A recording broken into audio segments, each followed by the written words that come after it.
Hello everyone, हम लोग आज पढ़ेंगे क्या? तो क्लास 11th के लिए chapter diversity in living world, जीवों में विविधता के ही एक टॉपिक चैप्टर 5 को देखेंगे। प्राणी जगत, है ना? क्या देखेंगे? प्राणी जगत के बारे में देखेंगे। ठीक है, इससे पहले भी वीडियो मौजूद है, आप चैनल को सब्सक्राइब करके हमारे वीडियो को लगातार देख सकते हैं और इसकी नोटिफिकेशन को पा सकते हैं। सब्सक्राइब के लिए बेल आइकॉन बटन को दबाएं। वीडियो पसंद आए तो लाइक जरूर करें। तो क्लास 11th के लिए ये किसी भी बोर्ड में, प्रादेशिक बोर्ड है ना, Bihar board, Jharkhand board, UP board है ना, इस तरह से मध्य प्रदेश बोर्ड, किसी भी बोर्ड में आपके लिए कारगर सिद्ध होगा 11th के लिए। तो प्राणी जगत में हम लोग देखते हैं क्लासिफिकेशन को, वर्गीकरण के आधार को हम लोग देखते हैं। आज वर्गीकरण किस आधार पर किया जाता है? वर्गीकरण करने के लिए हमारे पास मुख्य बिंदु, किन बिंदुओं पर नजर रखना पड़ता है जिसके आधार पर हम लोग जीवों का वर्गीकरण करते हैं। ठीक है, तो मुख्य रूप से इस वीडियो में क्या है? वर्गीकरण के आधार, ट्रिप्लोब्लास्टिक, डिप्लोब्लास्टिक है ना, जर्म लेयर, ये सब के बारे में डिटेल से पढ़ेंगे। Close circulatory system, open circulatory system.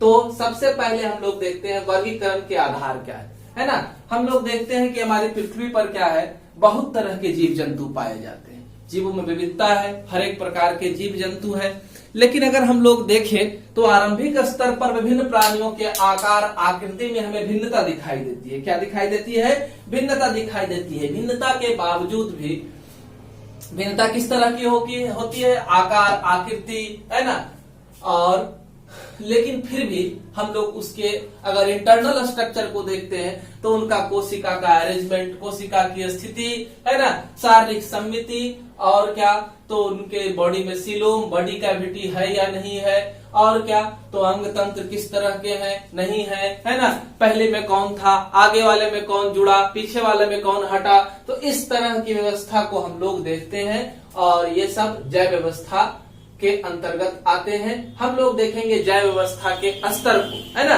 कि कैसे कैसे, जैसे शुरुआत से ही जीवों का क्या हुआ, निर्माण हुआ। ढेर सारे जीव पृथ्वी पर क्या हुए, बनते चले गए। तो शुरुआती दौर में जब पृथ्वी का निर्माण हुआ, तो यहाँ पर चारों तरफ क्या था, डस्ट और गैसेस था। डस्ट और गैसेस के बाद हमारा पृथ्वी पिघला हुआ लावा की तरह था, जहां पर टेम्परेचर 4000-5000 डिग्री सेंटीग्रेड था, है ना। धीरे धीरे क्या हुआ कि रासायनिक अभिक्रियाएं हुई। रासायनिक अभिक्रियाओं के वजह से जल, है ना, अमोनिया, मीथेन जैसे पदार्थों का निर्माण हुआ और जल की मात्रा धीरे धीरे बढ़ते गई, है ना। उसने पृथ्वी को ऊपरी भाग में को ठंडा कर दिया। पृथ्वी जब ठंडी हुई तो धीरे धीरे क्या हुआ, यहाँ पर लगा विशालकाय समुद्र का निर्माण हुआ। इस समुद्र के अंदर ही जीवन की उत्पत्ति हुई। इस समुद्र के अंदर ही क्या हुआ, जीवन की उत्पत्ति हुई। तो जीवन की जब उत्पत्ति हुई तो रासायनिक अभिक्रिया के फलस्वरूप ही जीवन का निर्माण हुआ। कह सकते हैं जीव जो है वो रसायन से बने हुए हैं। रासायनिक अभिक्रिया के फलस्वरूप समुद्र की गहराई में, है ना, अल्ट्रावायलेट रेज और भी क्या तो हाई टेम्परेचर वगैरह के प्रभाव से एमिनो अम्ल का निर्माण हुआ। एमिनो अम्ल लगातार आपस में संयोजित होते गए और इनके संयोजन से, है ना, कोशिकीय जीवों का निर्माण हुआ। प्रारंभिक कोशिकीय जीवों का, जिसे प्रोकैरियोटिक कहते हैं। धीरे धीरे उनमें केंद्रक झिल्ली वगैरह का निर्माण हुआ, कोशिका अंग का विकास हुआ और वह एक विकसित कोशिका का निर्माण कर दिए, है ना। तो सबसे पहले जो जीव पाए जाते थे, अमीबा, यूग्लिना, एक कोशिकीय जीव पृथ्वी पर पाए जाते थे। धीरे धीरे उन्हें अपने पोषण संबंधी समस्याएं हुई। पोषण संबंधी समस्याओं को दूर करने के लिए और भी वातावरणीय समस्याओं को दूर करने के लिए कोशिका संगठित होने लगे, है ना। तो कोशिका जब संगठित हुए तो उन्होंने क्या किया, उत्तक का निर्माण किया। फिर उत्तक आपस में जुड़ करके, हम उत्तक के डिफिनेशन को पढ़ चुके हैं, है ना। तो उत्तक आपस में जुड़ करके क्या किया, अंग का निर्माण किया। ढेर सारे उत्तकों का समूह जो एक समान कार्य को संपन्न कर सकता है, अंग का निर्माण किया। अंग जब आपस में जुड़े तो ढेर सारे अंग आपस में मिल करके, जिनकी रचनाएं अलग अलग है लेकिन मिल करके एक समान कार्य को संपन्न करते हैं, वो अंग तंत्र का निर्माण किया। जैसे उदाहरण लेकर के चलते चलते हैं अंग का उदाहरण आपका हो गया, है ना, पाचन तंत्र का आमाशय, ठीक है, और अंग तंत्र का माउथ हो गया, ग्रसनी हो गया, है ना, आमाशय हो गया, छोटी आंत, बड़ी आंत, अग्नाशय, यकृत, ये सब मिलकर के क्या बनाए, एक अंग तंत्र, जिसे क्या कहा गया, पाचन तंत्र। उसी तरह से हमारे शरीर में श्वसन तंत्र, उत्सर्जन तंत्र, परिसंचरण तंत्र, है ना, ढेर सारे तंत्र मौजूद है। और जब ढेर सारे तंत्र हमारे जल शरीर में जुटे तो हम जैसे एक विकसित जीव का निर्माण हुआ, है ना। और ढेर सारे जीव, विकसित जीव जब जुड़े तो एक समुदाय का निर्माण हुआ। इस तरह से पृथ्वी पर जीवों की उत्पत्ति हुई। हम यहाँ दिखाएं जैव व्यवस्था के विभिन्न स्तर, लेवल ऑफ ऑर्गेनाइजेशन में पहले कोशिका, फिर सेल, टिश्यू, है ना, tissue level of organisation, organ level of organisation, organ system level of organisation, और अंत में लिविंग, है ना, ऑर्गेनिज्म। इंडिविजुअल, और इंडिविजुअल के बाद, है ना, कम्युनिटी बन गया, समुदाय बन गया। तो इस तरह से, है ना, हमारा क्या है, लेवल है जैव व्यवस्था के विभिन्न लेवल।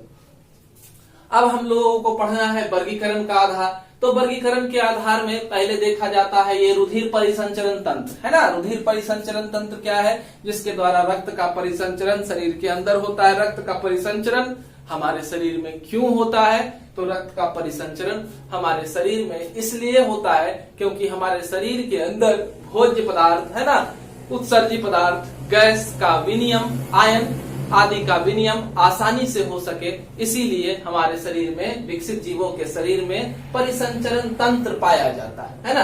परिसंचरण तंत्र दो प्रकार के होते हैं। जीवों के विकास के आधार पर परिसंचरण तंत्र दो प्रकार के होते हैं।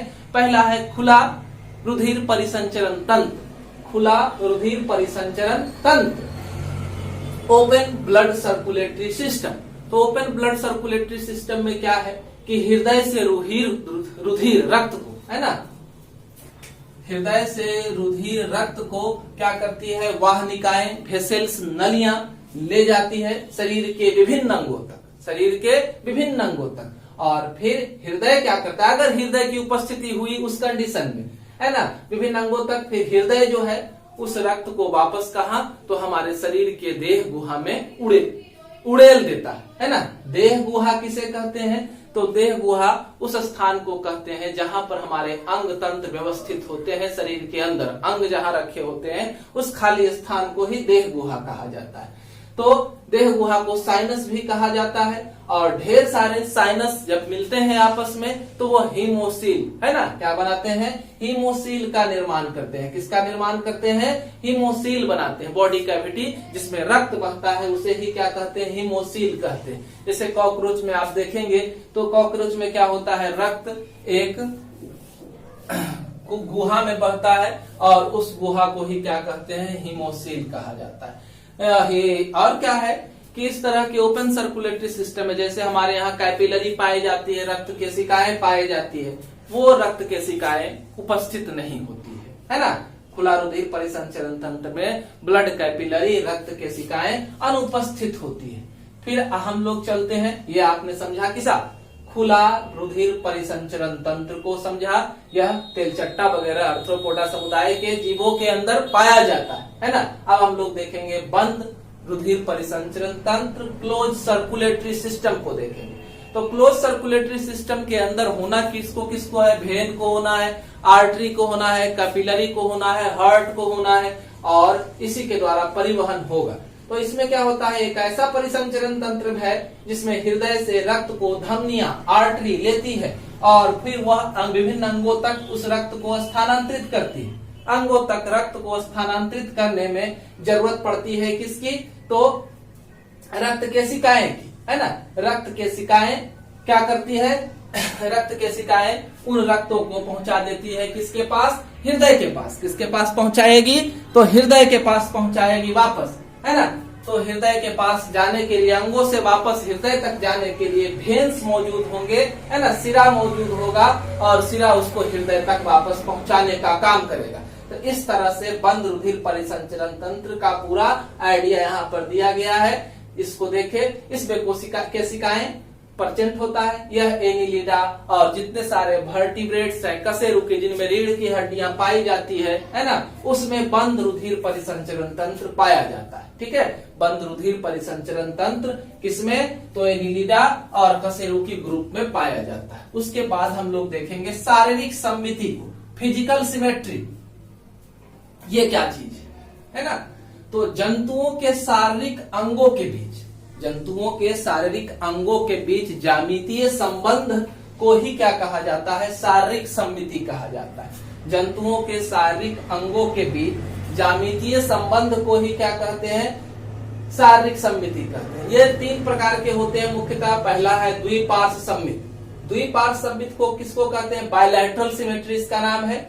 अगर हम लोग किसी जंतु को एक निश्चित वर्टिकल प्लेन से, एक निश्चित जगह से, एक निश्चित स्थान से 2 भाग में अगर काटे और दोनों भाग में सभी अंग उपस्थित हो तो उसे क्या कहते हैं, द्विपार्श्व सममिति कहते हैं। जैसे हमें देखें, आप हमें यहां से काट देंगे तो क्या सारे अंग आपको मिलेंगे, है ना। लेकिन आप क्या करेंगे, हमें इस जगह से काटेंगे तो क्या देखेंगे, है ना, सारे अंग हमें मिलेंगे। या फिर इस जगह से काटेंगे, इस जगह से ऐसे, तो क्या आपको सब अंग हमारे मिलेंगे। तो इस तरह के सिमेट्री को क्या कहते हैं, बायलैटरल सिमेट्री। जैसे यह फ्रॉग है, इसको अगर आप यहां से एक निश्चित वर्टिकल प्लेन से काटते हैं तो वो क्या होता है, सारे अंगों को दर्शाता है। लेकिन अगर आप इसे यहां से काटेंगे तो सारे शारीरिक अंग इसमें नहीं पाए जाएंगे। ठीक है, तो हमें काटना कहां से है, इस जगह से काटना है, एक निश्चित वर्टिकल प्लेन से काटना है ना, तो सारे अंग पाए जाएंगे। तो वही द्विपार्श्व सममिति में मेढक, मछली, केचुआ और मनुष्य जैसे जीव आते हैं। अब एक है क्या, अरीय सममिति, रेडियल सिमेट्री। ऐसे जंतुओं के शरीर को अगर एक केंद्र से काटे, एक निश्चित वर्टिकल प्लेन से काटे तो वो 2 बराबर भाग बढ़ रहा था द्विपार्श्व सममिति। लेकिन अरीय सममिति वाला क्या होता है कि 2 से ज्यादा बराबर भागों में बंटता है ना। जैसे देखें इस हाइड्रा को ए केंद्र मान करके यहां से इधर भी काटे तो ये बराबर भाग में बटेगा, इधर से भी काटे तो ये बराबर भाग में सारा भाग मिलेगा, इधर से भी काटे तो इस तरह से ये अरीय सममिति कहलाता है। ठीक है, मतलब एक निश्चित स्थान से काटने के बाद यह 1 से ज्यादा बराबर भागों में मिले और सभी में सभी अंग समान रूप से उपस्थित हो तो उसे क्या कहते हैं, अरीय सममिति कहते हैं। ठीक है, क्योंकि शरीर में एक सममित केंद्र होता है। ऐसा इसलिए होता है कि एक सममित केंद्र होता है, सिमेट्रिकल केंद्र होता है, वहीं से काटना होता है तो सारे अंग जो है इसमें आ जाते हैं। ठीक है, जैसे हाइड्रा है, स्टारफिश है, वो रेडियल सिमेट्री, अरीय सममिति का उदाहरण है। असममित किसे कहते हैं, एसिमेट्रिकल। ऐसे जीव जिसको आप कहीं से भी काटे, है ना, वह बराबर भाग में नहीं बटेगा। ऐसे जीव जिसको आप कहीं से भी काटे वह बराबर भाग में अगर नहीं बटता है तो उसे क्या कहते हैं, असममित कहते हैं, है ना। जैसे स्नेल है, ठीक है, कैसा स्नेल, उसको आप कहीं से काटे वो बराबर भाग में सारे अंग उसके मौजूद नहीं होंगे। कुछ जंतुओं के शरीर का आकार क्या होता है, अनियमित होता है। जैसे कि अमीबा को आप देख रहे हैं, इनके शरीर का आकार कैसा होता है, अनियमित होता है। ठीक है,